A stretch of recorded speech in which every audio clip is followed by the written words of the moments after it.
नाज़रीन खबर ने अपडेट जे सिलसिले की अॻिते वधाईंदे ख़बर शामिल कंदासीं। ठकराडू जे सीनियर साफ़ी मीर हसन मंगी जे अंगण ते जश्न ईद मिलादुल नबी जो अज़ीम आलीशान प्रोग्राम मुनक़द कियो वियो, जंहिंखे उस्ताद हाफ़िज़ शाहिद हुसैन महर, उस्ताद हाफ़िज़ नियाज़ अहमद चन्नू जिन ख़िताब कयो, छॾे त नात ख़्वान नातूं ऐं मौलूद पढ़ी वेठलनि जूं दिलियूं ठारे छॾियूं।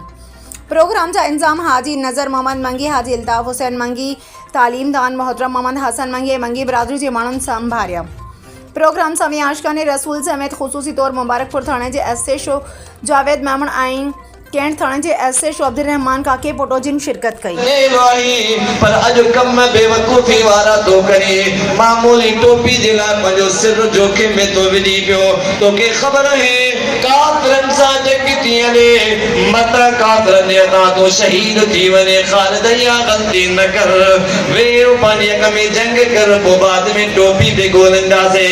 पर ख़ालिद बिन वलीद फरमायो, ख़बरदार ख़बरदार, मूंखे न सम्झायो, मूंखे पहिरियों टोपी खपे।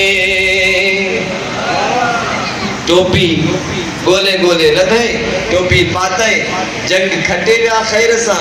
जंग खां पोइ सहाबनि यारनि दोस्तनि पुछा कई कि ख़ालिद असांजो